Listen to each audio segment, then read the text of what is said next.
हमारे सभी सब्सक्राइबर्स के साथ साथ जो भी लोग इस वीडियो तक पहुंच रहे हैं सभी का बहुत बहुत स्वागत है। वैदिक गणित जो कि हम इस चैनल के माध्यम से यहां पर आपको सिखा रहे हैं। वैदिक गणित में आज हम बात करने वाले हैं वर्ग की विधियों के बारे में। वर्ग की विधियां, वर्ग संक्रिया का तात्पर्य आप जानते हैं। वर्ग संक्रिया का तात्पर्य होता है किसी संख्या को उसी संख्या से गुणा करने पर प्राप्त होने वाला जो आपका परिणाम है वो उसका वर्ग होता है। जैसे आप अगर एक को एक से गुणा करते हैं तो आपको एक ही मिलता है, तो यहाँ पर जो आपका एक का वर्ग होगा, एक का वर्ग होगा एक। और ये विधियां सीखने के लिए और इन विधियों को मौखिक रूप से तीव्रता से वर्ग ज्ञात करने के लिए आपको 1 से 9 तक की संख्याओं के जो वर्ग हैं वो सीधे मौखिक रूप से याद होने चाहिए। तो 1 का वर्ग जो होता है वो 1 ही होता है। 2 का वर्ग जैसा कि आप जानते हैं 2 को 2 से गुणा करके 4 प्राप्त होता है आपके पास। 3 का वर्ग आपके पास 9 है। 4 का वर्ग आपके पास 16 है। इसी प्रकार से आपके पास 5, 6, 7, 8 और 9 के जो वर्ग हैं आपके पास वो आप जानते हैं। इन संख्याओं को इन्हीं से गुणा करके जो हमें उत्तर प्राप्त होते हैं यहाँ पे 25, 36, 49, 64 और 81 ये आपके हैं। तो आज हम यहाँ पर वैदिक गणित की वर्ग की विधियाँ पढ़ने वाले हैं और मुख्य रूप से उसमें जैसा कि हमने आपको पहले वीडियोस में बताया था कि हम जो कुछ भी पढ़ा रहे हैं राजस्थान बोर्ड के जो सिलेबस में वैदिक गणित में जो टॉपिक्स शामिल किए गए हैं उसके अनुसार हम आपको पढ़ा रहे हैं। और उसके अनुसार हमारे पास 5 विधियां यहाँ मुख्य रूप से वर्ग की बताई जाती हैं। तो पहली विधि आज हम यहाँ पर पढ़ने वाले हैं आपकी उपसूत्र अनुरूपण। इस विधि के द्वारा 2 अंकों की संख्याओं का वर्ग सरलता से ज्ञात किया जा सकता है। उदाहरण से समझेंगे कि मान लीजिए जैसे कि आपको 41 का वर्ग ज्ञात करना है। 41 का वर्ग ज्ञात करना है तो हम क्या करेंगे, आपके पास 41 में 2 अंक हैं 4 और 1। सबसे पहले आप अपना पहला अंक लेंगे 4 और आप अपना अंतिम अंक जो है आपका इकाई अंक वो लेंगे 1 और दोनों के आप यहाँ पर क्या करेंगे, वर्ग करेंगे। ठीक है। बीच में हम एक और समूह बनाएंगे। ये आपका पहला समूह है और ये आपका तीसरा समूह है। बीच में हम एक और समूह बना रहे हैं और उस समूह में हम क्या करने वाले हैं, हम इन दोनों अंकों को गुणा करने वाले हैं। हम 4 को 1 से गुणा करने वाले हैं और 4 को 1 से गुणा करके आपको 4 मिलेगा। अब आपको क्या करना है कि इस 4 में इसी संख्या को फिर से जोड़ देना है या सीधे सीधे कहिए कि उसका दुगना कर देना है आपको। आपका दोनों अंकों का जो गुणा आया 4 आया तो 4 में आप 4 जोड़ दीजिए तो आपको यहाँ पर मिलेगा 8 और यहाँ पर जो आपका 4 का स्क्वायर है वो आपको मिलेगा 16 और यहाँ पर 1 का स्क्वायर आपको मिलेगा 1। अब आप देख रहे हैं कि आपके दूसरे और तीसरे खंड में एक एक अंक है तो हम क्या करेंगे कि ये जो आपकी विभाजक रेखा है इसे हटा देंगे तो आपको आपका उत्तर प्राप्त होगा यहाँ पर 1681 जो कि आपका 41 का वर्ग है। एक और उदाहरण हम यहाँ पर ले रहे हैं। यदि आपको इस विधि से 73 यानी कि 73 का आपको वर्ग ज्ञात करना है, 73 का वर्ग ज्ञात करना है तो हम क्या करेंगे, हमारा पहला अंक है यहाँ पर आपके पास 7 और आपके पास जो अंतिम अंक है आपका वो है यहाँ पर 3। दोनों का हम यहाँ पर वर्ग करेंगे। बीच में हम क्या करेंगे, बीच में ध्यान से देखिए इन दोनों अंकों को गुणा करते हैं। दोनों अंकों को गुणा करते हैं, जब 7 को 3 से गुणा करते हैं तो आपको मिलता है यहाँ पर 21 और इस 21 में इसी 21 को हम फिर से जोड़ दे रहे हैं, यानी कि उसी संख्या में आपको वही संख्या जोड़ देनी है या सीधे सीधे उसका दुगना कर देना है। तो आपको जो पहला खंड है उस पहले खंड में आपको 7 का वर्ग यानी कि 7 का वर्ग आपको प्राप्त होगा यहाँ पर 49 यानी कि आपका 49 और दूसरे वर्ग में जब आप इसे जोड़ेंगे 21 और 21 को तो आपको मिलेगा यहाँ पर 42, 42 और तीसरे वर्ग में आपका जो है आपका 3 का वर्ग जो होगा आपका वो होगा 9। तो यहाँ पर आप देख रहे हैं कि यहाँ हम सीधे विभाजक रेखा नहीं हटा सकते क्योंकि आपके इस खंड में आपके पास 2 अंक है, यहाँ आपका एक ही अंक है, यहाँ आपके 2 अंक हैं तो इस 4 को हम आगे जोड़ देते हैं। इस 4 को जब हम आगे जोड़ देते हैं तो यहाँ आपके पास अंक बचेगा 2 और उसके बाद वाले खंड में आपके पास है 9 और 4 को जब हम पहले खंड में जोड़ रहे हैं यहाँ पर तो आपको मिलेगा यहाँ पर 53 यानी कि आपके पास 53। तो आपका जो 73 का इस संख्या का जो आपका वर्ग होगा उस वर्ग का उत्तर आपको प्राप्त होगा 5329, 5329। तो इस प्रकार से बड़ी ही आसानी से 2 संख्याओं का वर्ग हम ज्ञात कर सकते हैं उपसूत्र अनुरूपण से। अब हम यहाँ पर अगली विधि सीखने वाले हैं हमारी वर्ग की। देखिए ध्यान से देखते रहिए वीडियो को। अगली विधि हमारी सूत्र एकाधिकेन पूर्वेण। सूत्र एकाधिकेन पूर्वेण बहुत ही शानदार विधि है, बहुत ही बढ़िया विधि है, बहुत ही तेजी से आप वर्ग ज्ञात कर सकते हैं, लेकिन केवल उन संख्याओं के जिनका अंतिम अंक यानी कि इकाई अंक आपके पास 5 होता है। यानी कि ऐसी संख्या है जैसे कि आपके पास 15 है, 25 है, 35 है, 45 है। इन संख्याओं के वर्ग इस प्रकार की जो आपकी संख्याएं जिनका इकाई अंक आपके पास 5 होता है इन संख्याओं का आसानी से वर्ग ज्ञात कर सकते हैं सूत्र एकाधिक से। आप यहाँ पर ध्यान से देखिए कि 5 का वर्ग जो है आपके पास वो होता है यहाँ आपके पास 25 तो इन संख्याओं के वर्ग ज्ञात करते समय आपको क्या करना है, यहाँ पर आपके पास इकाई अंक आपके पास 5 है और दहाई अंक आपके पास कोई भी संख्या हो सकती है, कोई भी अंक हो सकता है। तो आप यहाँ पर देखिए सबसे पहले आपको क्या करना है, 15 का वर्ग ज्ञात करना है। तो आपको उसका जो इकाई अंक है 1, उस इकाई अंक को आपको उसकी अगली संख्या अगले अंक यानी कि उसके एकाधिक से आपको गुणा कर देना है। 1 का एकाधिक होगा यहाँ पर 2, तो आपको 1 को 2 से गुणा कर देना है 2, और आपको पीछे लिख देना है यहाँ पर 25, यानी कि आपका आंसर होगा यहाँ पर 225। इसी प्रकार से यहाँ पर जब आप 25 का वर्ग ज्ञात करेंगे तो 25 में आपका ये अंक है यहाँ पर 2, तो 2 का एकाधिक होता है 3, तो हम 2 को किससे गुणा करते हैं 3 से। 2 को जब हम 3 से गुणा करते हैं तो हमें मिलता है यहाँ पर 6, और पीछे हम यहाँ पर लिख देंगे 25, तो आपका उत्तर होगा यहाँ पर 625। इसी प्रकार से जब आप 35 का वर्ग ज्ञात करते हैं तो 35 में आपका दहाई अंक है आपका 3, और 3 का एकाधिक होता है 4, तो 3 को हम 4 से गुणा करते हैं, 3 को 4 से गुणा करते हैं तो हमें मिलता है 12, और पीछे हम लिखेंगे 25, तो आपका यहाँ पर उत्तर होगा 1225।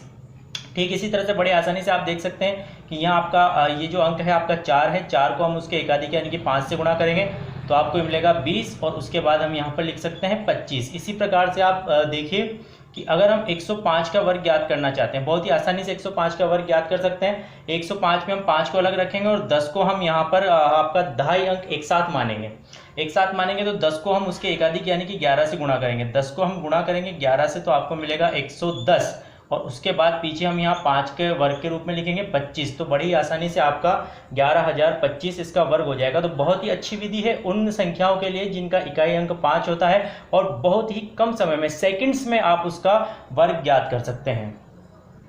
अगली जो आपके पास विधि है वर्ग की, वह यावदूनम तवादूनी वर्गम कृत्य च योजित विधि है, जो कि आपकी सूत्र निखिलम से जो हमारा गुणा है 2 संख्याओं का उस पर आधारित है।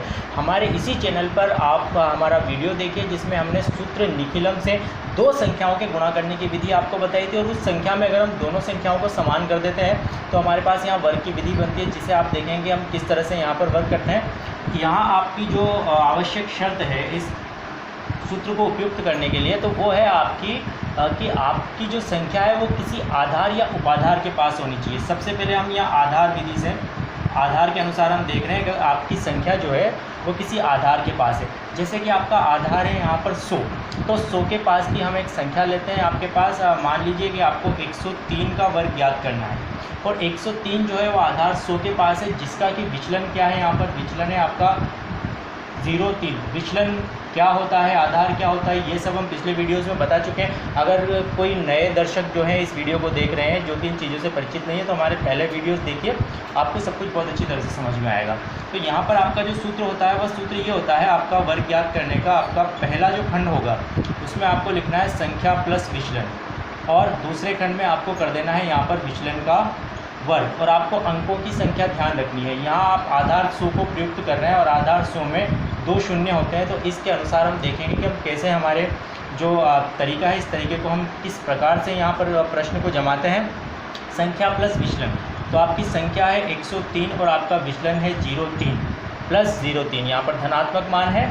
और अब हम दूसरे खंड में विचलन का वर्ग कर रहे हैं, तो आपके पास 0,3 का जो स्क्वायर होगा यानी कि 3 का स्क्वायर 9 होगा, लेकिन हमें वो 2 अंकों में रखना है। आपके पास 2 अंकों में रखना है क्योंकि आपके आधार में 2 शून्य है, तो फिर हम यहाँ पर 1 शून्य लगाएंगे। तो आपका ये जो खंड होगा इस खंड का आपके पास उत्तर होगा 106, और यहाँ पर हम लिखेंगे 0,9, तो आपका जो उत्तर प्राप्त होगा 103 का आपको वर्ग प्राप्त होगा, वो होगा 10,609। इसी प्रकार से हम एक और उदाहरण ले रहे हैं यहाँ पर। इस उदाहरण में हम 100 से छोटी संख्या ले रहे हैं, उसके निकट आधार 100 से छोटी संख्या। तो आधार 100 से छोटी संख्या यहाँ पर आपके पास जो है आप ले सकते हैं, जैसे कि आपने लिया है यहाँ पर आपको 96 का स्क्वायर ज्ञात करना है। 96 का स्क्वायर ज्ञात करना है, तो इसका आधार आपके पास 100 है और आपका विचलन जो होगा वो -0,4 होगा आपके पास, क्योंकि ये संख्या आधार से छोटी है तो हम ऋणात्मक विचलन यहाँ पर लेंगे। ये 100 से आपके पास 4 कम है, हमने लिया है -0,4 2 अंकों में। तो देखिए कैसे करना है आपको। सबसे पहले वही आपकी संख्या है 96 और विचलन आपका ऋणात्मक है, संख्या प्लस विचलन है, लेकिन विचलन पहले से ही ऋणात्मक है, तो हम लिखेंगे 96 - 0,4। ये आपका पहला खंड है। ठीक है। इसके बाद हम दूसरे खंड में इस विचलन का वर्ग करते हैं यहाँ पर। तो विचलन का जो वर्ग है हम -4 का वर्ग करेंगे तो वो आपका प्लस का 16 होगा, क्योंकि आप इस बात से परिचित होंगे कि ऋणात्मक संख्याओं के वर्ग भी धनात्मक होते हैं और धनात्मक संख्याओं के तो वर्ग धनात्मक होते ही हैं, क्योंकि -4 को जब हम -4 से गुणा करेंगे तो हमें +16 यानी कि +16 धनात्मक 16 हमें प्राप्त होगा। तो यहाँ पर हम लिख रहे हैं यहाँ पर 16। अब हम इसके आगे 0 नहीं लगाएंगे। जैसे पिछले प्रश्न में हमने 0 9 लिखा था, वो 2 अंक बनाने के लिए लिखा था, लेकिन यहाँ पर 16 में पहले से ही 2 अंक हैं, तो हम इसे 0 16 नहीं लिखेंगे, हम इसे सिर्फ यहाँ पर 16 लिखेंगे। तो आपको यहाँ पर मिलेगा आपका 92 और यहाँ पर आपका हो जाएगा 16। तो आपको अपना उत्तर प्राप्त होगा यहाँ पर 9216, जो कि आपको अपना वर्ग प्राप्त होगा। अब हम उपाधार विधि के अनुसार देखते हैं कि अगर आपकी संख्या उपाधार के निकट है तो आप किस तरह से इस सूत्र में परिवर्तन करेंगे। देखिए, मान लीजिए कि हम अपनी संख्या जो है वो आपकी उपाधार 50 के पास लेते हैं। उपाधार 50 के पास हम यहाँ पर संख्या लेते हैं 53 जो है आपकी उपाधार 50 के पास है और उसका विचलन जो है 50 से वो है आपका +3, क्योंकि ये आपके उपाधार 50 से 3 ज़्यादा है। तो आप पहले वही काम करेंगे। सबसे पहले आपकी संख्या है 53, उसके बाद आप विचलन लिखेंगे +3 और यहाँ पर आप विचलन का स्क्वायर करेंगे तो 3 का वर्ग जो आपके होगा स्क्वायर होगा, वो होगा आपके पास 9। लेकिन अंतर क्या होगा उपाधार विधि में? अंतर ये है कि आपके उपाधार का उपाधार अंक है 5, तो आप इस पहले खंड को 5 से गुणा करेंगे तो आपको यहाँ पर प्राप्त होगा यहाँ पर 56 और 56 को जब आप 5 से गुणा करेंगे तो आपको प्राप्त होगा 280 और 280 के बाद हम यहाँ पर 9 लिख दे रहे हैं तो आपके पास हो जाएगा यहाँ पर 2809 2809 आपको वर्ग प्राप्त होगा इस संख्या यानी कि 53 का। इसी प्रकार अब हम क्या करते हैं 53 के स्थान पर हम यहाँ पर 56 लेते हैं और आपको 56 का वर्ग याद करना है। तो 56 50 के बजाय 60 के अधिक नज़दीक है, तो हम यहाँ पर उपाधार ले रहे हैं 60 आपका, और उपाधार 60 से ये 4 कम है तो आपका विचलन होगा -4। तो ये आपका विचलन है -4, यहाँ पर ये आपका उपाधार है और उसमें उपाधार अंक है आपके पास 6।